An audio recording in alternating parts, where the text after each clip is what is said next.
السلام علیکم ورحمۃ اللہ وبرکاتہ۔ بسم اللہ الرحمن الرحیم۔ ہجرت نبوی صلی اللہ علیہ وآلہ وسلم کے 9ویں سال شاہان عرب میں سے ایک شخص اپنی شدید نفرت و بیزاری، پہم، تکبر و اعراض اور مسلسل ہجو و انکار کے بعد دائرہ اسلام میں داخل ہوا۔ وہ بادشاہ تھا عدی بن حاتم طائی، جس کے باپ کی سخاوت و فیاضی آج تک ضرب المثل ہے۔ ریاست و حکومت عدی کو اپنے باپ سے وراثت میں ملی تھی، چنانچہ اس کے قبیلہ بنی تے نے اس کو اپنا بادشاہ بنا لیا، مال غنیمت کا چوتھائی حصہ اس کے لیے مقرر کیا اور قبیلے کی قیادت و سربراہی کی باغ ڈور اس کے سپرد کر دی۔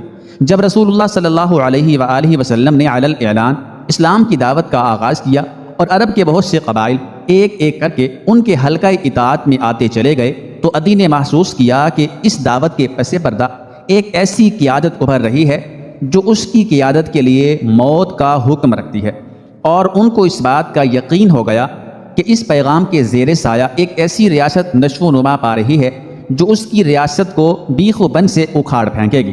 چنانچہ وہ رسول اللہ صلی اللہ علیہ وآلہ وسلم کی شدید مخالفت اور ان کے ساتھ بغض و عداوت پر کمر بستہ ہو گیا، حالانکہ نہ تو وہ اس سے پہلے براہ راست رسول اللہ صلی اللہ علیہ وآلہ وسلم سے واقف تھا، نہ آپ صلی اللہ علیہ وآلہ وسلم کے دیدار سے مشرف ہوا تھا۔ انہوں نے اپنی زندگی کے تقریباً 20 قیمتی سال اسلام اور مسلمانوں کی مخالفت کے نظر کر دیے، یہاں تک کہ اللہ تعالیٰ نے ان کے سینے کو قبولیت حق کے لیے کھول دیا۔ جناب عدی بن حاتم رضی اللہ تعالیٰ عنہ کے مسلمان ہونے کا واقعہ ایک دلچسپ اور ناقابل فراموش واقعہ ہے۔ ہم یہ بات انہی پر چھوڑتے ہیں کہ وہ اس کہانی کو اپنی زبان سے بیان کریں، کیونکہ وہی اس کے لیے زیادہ مناسب ہیں اور انہی کا بیان زیادہ قابل اعتماد ہے۔ جناب عدی رضی اللہ تعالیٰ عنہ اس کہانی کا آغاز کرتے ہوئے بیان کرتے ہیں، جس وقت میں نے حضرت محمد صلی اللہ علیہ وآلہ وسلم کی نبوت اور ان کی دعوتی سرگرمیوں کا حال سنا، اس وقت عرب کے کسی شخص کو مجھ سے زیادہ ان کے ساتھ نفرت نہ تھی۔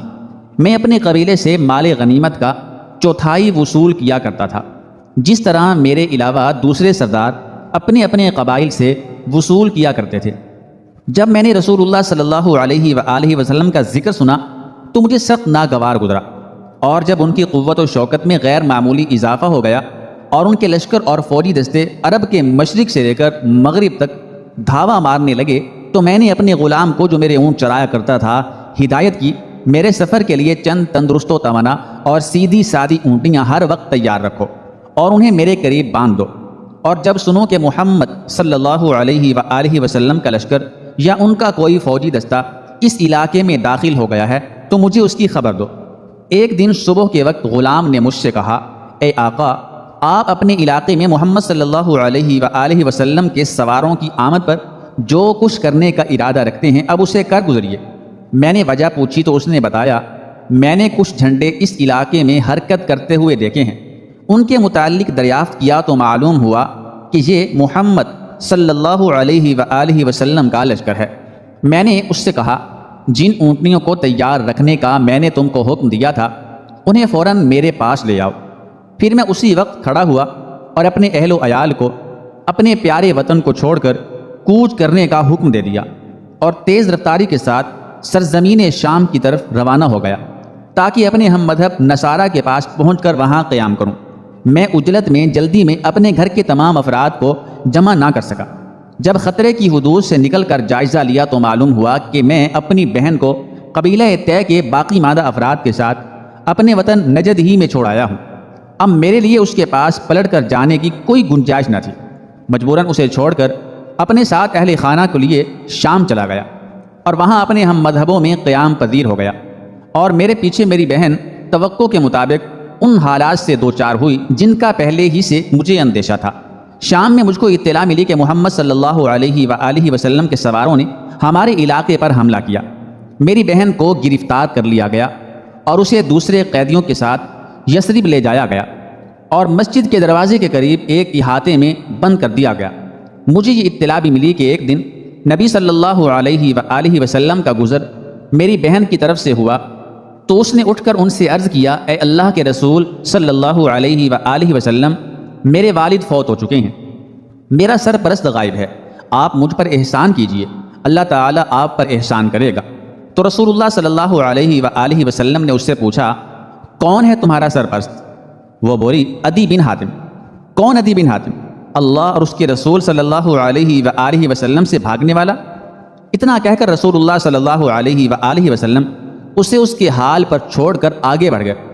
دوسرے روز بھی جب آپ صلی اللہ علیہ وآلہ وسلم کا گزر اس کی طرف سے ہوا تو اس نے دوبارہ وہی باتیں کہیں جو کل کہہ چکی تھی، اور آپ صلی اللہ علیہ وآلہ وسلم نے بھی وہی جواب دیا جو کل دے چکے تھے۔ اور جب تیسرے دن آپ صلی اللہ علیہ وآلہ وسلم ادھر سے گزرے تو چونکہ وہ مایوس ہو چکی تھی اس لیے خاموش رہی۔ آپ صلی اللہ علیہ وآلہ وسلم سے کچھ نہیں کہا تو رسول اللہ صلی اللہ علیہ وآلہ وسلم کے پیچھے سے ایک شخص نے اسے اشارہ کیا کہ اٹھ کر رسول اللہ صلی اللہ علیہ وآلہ وسلم سے بات کرو۔ چنانچہ اس نے کہا، اے اللہ کے رسول صلی اللہ علیہ وآلہ وسلم، میرا باپ فوت ہو چکا ہے اور میرا سرپرست لاپتہ ہے، آپ میرے اوپر احسان فرمائیے، اللہ تعالیٰ آپ پر احسان فرمائے گا۔ اور آپ صلی اللہ علیہ وآلہ وسلم نے اس پر احسان فرماتے ہوئے اس کی رہائی کا حکم صادر فرما دیا۔ رہائی پا کر اس نے کہا کہ میں اپنے گھر والوں کے پاس شام جانا چاہتی ہوں۔ نبی صلی اللہ علیہ وآلہ وسلم نے اس سے فرمایا کہ جب تک تمہارے قبیلے کا کوئی قابل اعتماد آدمی نہیں مل جاتا روانگی میں جلدی نہ کرنا، اور جب کوئی قابل اعتماد شخص مل جائے تو مجھے بتانا۔ رسول اللہ صلی اللہ علیہ وآلہ وسلم کے جانے کے بعد اس نے اس آدمی کے متعلق دریافت کیا جس نے اسے بات کرنے کا اشارہ کیا تھا، تو معلوم ہوا کہ وہ علی رضی اللہ تعالی عنہ ابن ابی طالب تھے۔ وہ مدینہ میں ٹھہری رہی۔ اس دوران میں کچھ لوگوں کا وفد وہاں آیا جس میں ایسے لوگ بھی شامل تھے جن کے اوپر وہ اعتماد کر سکتی تھی۔ اس نے بارگاہ نبوی صلی اللہ علیہ وآلہ وسلم میں عرض کیا کہ میرے قبیلے کے کچھ لوگ یہاں آئے ہیں، مجھے ان کے اوپر مکمل اعتماد ہے، وہ مجھے میری منزل تک پہنچا دیں گے۔ تو نبی اکرم صلی اللہ علیہ وآلہ وسلم نے اسے پہننے کے کپڑے، سواری کی اونٹنی اور بقدر ضرورت زاد راہ دے کر رخصت کیا اور وہ ان کے ساتھ روانہ ہوئی۔ حضرت علی رضی اللہ تعالی عنہ نے سلسلہ بیان جاری رکھتے ہوئے کہا، ادھر شام میں ہم کو برابر اس کے حالات کی اطلاع ملتی رہتی تھی اور ہم اس کے شام پہنچنے کے منتظر تھے۔ حالانکہ میں نے محمد صلی اللہ علیہ وآلہ وسلم کے مقابلے میں جو رویہ اپنایا تھا اس کے پیش نظر ہمارے دل ان اطلاعات کی تصدیق کرنے پر آمادہ نہیں تھے جو میری بہن کے ساتھ محمد صلی اللہ علیہ وآلہ وسلم کے اس احسان عظیم کے سلسلے میں ہم تک پہنچ رہی تھی۔ انہی حالات میں ایک روز میں اپنے گھر والوں کے ساتھ بیٹھا تھا کہ اچانک میری نگاہ ایک عورت پر پڑی جو اپنے ہودج میں بیٹھی ہماری طرف چلی آ رہی تھی۔ میرے دل نے کہا، یہ حاتم کی بیٹی ہے، یہ میری بہن ہے۔ جب وہ کچھ اور قریب آئی تو ہم نے اسے صاف طور پر پہچان لیا۔ واقعی وہ میری بہن ہی تھی۔ وہ ہمارے پاس پہنچ کر سواری سے اترتے ہی خفگی کے لہجے میں بولی، ناراضگی کے لہجے میں بولی، بے مروت ظالم، تو نے اپنی بیوی اور بچوں کو تو اپنے ساتھ لے لیا اور اپنے باپ کی اولاد اور اپنی عزت کو پیچھے چھوڑ کر چلا آیا۔ میں نے کہا، پیاری بہن، صرف اچھی باتیں کہو، اور میں اسے راضی کرنے لگا۔ آخر کار وہ مجھ سے راضی ہو گئی اور پھر اس نے اپنے سارے حالات تفصیل سے بیان کیے جو بالکل وہی تھے جو ہم کو پہلے پہنچتے رہتے تھے۔ پھر میں نے اس سے مشورہ کرتے ہوئے پوچھا، وہ نہایت دور اندیش، عقل مند اور سمجھدار عورت تھی، اس شخص یعنی محمد صلی اللہ علیہ وآلہ وسلم کے متعلق تمہاری کیا رائے ہے؟ اس نے کہا کہ میری رائے یہ ہے کہ تم جلد از جلد ان کی خدمت میں پہنچ جاؤ۔ اگر واقعی وہ نبی ہیں تو تمہارے جیسے آدمی کا ان کی تصدیق و تائید میں پیچھے رہ جانا بڑی افسوسناک بات ہوگی، اور اگر وہ بادشاہ ہیں تو ان کے یہاں تمہاری ناقدری نہیں ہوگی۔ حضرت عدی بن حاتم رضی اللہ تعالی عنہ کہتے ہیں کہ پھر میں نے سفر کی تیاری کی اور رسول اللہ صلی اللہ علیہ وآلہ وسلم کی خدمت میں مدینہ پہنچا۔ میں نے اس سے پہلے نہ تو ان کے پاس اپنے پہنچنے کی اطلاع بھیجی تھی، نہ ان سے اپنے لیے امان حاصل کی تھی۔ البتہ مجھے اس بات کی اطلاع ہو گئی تھی کہ انہوں نے میرے متعلق اپنے اصحاب سے فرمایا ہے کہ مجھے امید ہے کہ اللہ تعالی عدی بن حاتم کا ہاتھ میرے ہاتھ میں دے دے گا۔ جب میں مدینہ پہنچا تو اس وقت رسول اللہ صلی اللہ علیہ وآلہ وسلم مسجد میں تشریف فرما تھے۔ میں نے حاضر خدمت ہو کر آپ صلی اللہ علیہ وآلہ وسلم کو سلام کیا تو آپ صلی اللہ علیہ وآلہ وسلم نے پوچھا، کون ہو؟ عدی، حاتم تائی کا بیٹا، میں نے جواب دیا۔ یہ سن کر آپ صلی اللہ علیہ وآلہ وسلم اپنی جگہ سے اٹھے اور میرا ہاتھ پکڑ کر اپنے گھر کی طرف لے چلے۔ آپ صلی اللہ علیہ وآلہ وسلم مجھے ساتھ لیے چلے جا رہے تھے کہ راستے میں انہیں ایک نہایت بوڑھی عورت ملی جس کے ساتھ ایک چھوٹا سا بچہ تھا۔ وہ ان کو روک کر اپنی کسی ضرورت کے متعلق باتیں کرنے لگے۔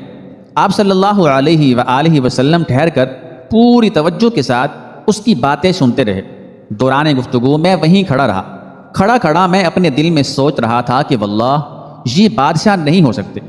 بڑی بی سے فارغ ہو کر آپ صلی اللہ علیہ وآلہ وسلم نے پھر میرا ہاتھ تھام لیا اور چلتے ہوئے اپنے گھر پہنچ گئے۔ گھر میں پہنچ کر آپ صلی اللہ علیہ وآلہ وسلم نے چمڑے کا ایک تکیہ اٹھایا جس میں کھجور کے ریشے بھرے ہوئے تھے۔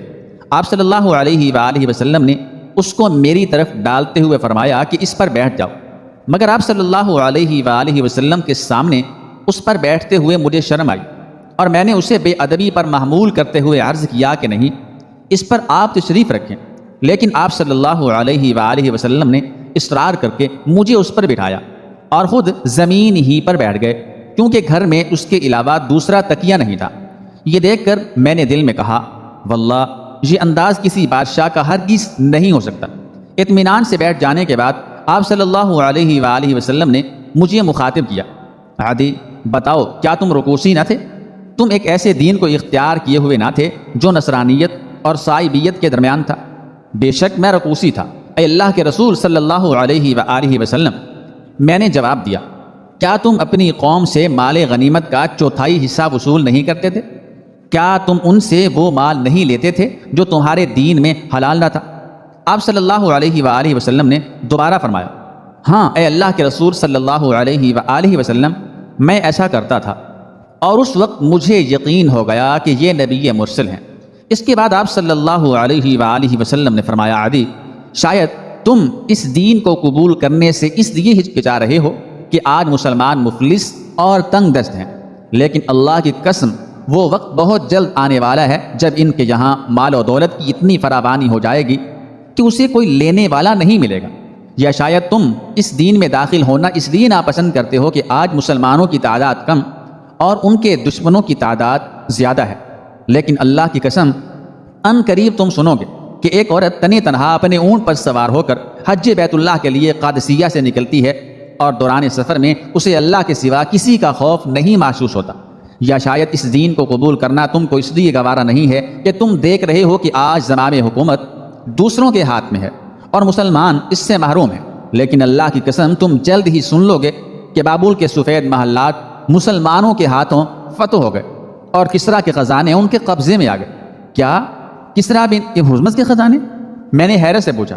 ہاں، کسریٰ ابن ہرمز کے خزانے۔ آپ صلی اللہ علیہ وآلہ وسلم نے پورے وثوق اور یقین کے ساتھ فرمایا۔ اسی وقت کلمہ شہادت پڑھ کر میں دائرہ اسلام میں داخل ہو گیا۔ حضرت عدی بن ابن حاتم رضی اللہ تعالیٰ عنہ نے طویل عمر پائی تھی۔ وہ فرماتے ہیں رسول اللہ صلی اللہ علیہ وآلہ وسلم کی 2 پیشین گوئیاں تو حرف بحرف پوری ہو چکی ہیں، صرف ایک باقی رہ گئی ہے، اور اللہ کی قسم وہ بھی یقیناً پوری ہو کر رہے گی۔ میں نے ایک عورت کو دیکھا کہ وہ قادسیہ سے اونٹ پر سوار ہو کر نکلی اور بلا خوف و خطر مکہ پہنچ گئی، اور میں اس فوج کے اگلے دستے میں تھا جس نے کسریٰ کے خزانوں پر حملہ کر کے ان پر قبضہ کیا تھا۔ میں اللہ کی قسم کھا کر کہتا ہوں کہ تیسری پیشین گوئی بھی ضرور پوری ہوگی۔ اللہ کی مشیت کے مطابق نبی کریم صلی اللہ علیہ وآلہ وسلم کی بات پوری ہوئی، اور تیسری پیشین گوئی بھی خلیفہ زاہد و عابد جناب حضرت عمر بن عبد العزیز رحمۃ اللہ علیہ کے دور خلافت میں پوری ہو گئی۔ اس وقت مسلمان مالی اعتبار سے اس قدر خوشحال ہو گئے تھے کہ خلیفہ رحمۃ اللہ علیہ کا منادی فقراء اور مساکین کو زکوٰۃ کا مال لینے کے لیے پکارتا، مگر کوئی اس کو لینے والا نہ تھا۔ اس طرح رسول اللہ صلی اللہ علیہ وآلہ وسلم کی بات صحیح اور جناب عدی بن حاتم رضی اللہ تعالی عنہ کی قسم پوری ہوئی۔ روایت ہے کہ حضور صلی اللہ علیہ وآلہ وسلم نے ایک شخص کو اسلام کی دعوت دی، تو اس نے کہا کہ میں اس وقت تک آپ پر ایمان نہیں لا سکتا جب تک کہ میری مردہ بچی زندہ نہ ہو جائے۔ آپ صلی اللہ تعالی علیہ وآلہ وسلم نے فرمایا کہ تم مجھے اس کی قبر دکھاؤ۔ اس نے اپنی لڑکی کی قبر دکھا دی۔ حضور اکرم صلی اللہ تعالی علیہ وآلہ وسلم نے اس لڑکی کا نام لے کر پکارا تو اس لڑکی نے قبر سے نکل کر جواب دیا کہ اے حضور، میں آپ کے دربار میں حاضر ہوں۔ پھر آپ صلی اللہ علیہ وآلہ وسلم نے اس لڑکی سے فرمایا، کیا تم پھر دنیا میں لوٹ کر آنا پسند کرتی ہو؟ دنیا میں واپس جانا پسند کرتی ہو؟ لڑکی نے جواب دیا کہ نہیں یا رسول اللہ صلی اللہ علیہ وآلہ وسلم، میں نے اللہ تعالیٰ کو اپنے ماں باپ سے زیادہ مہربان اور آخرت کو دنیا سے بہتر پایا۔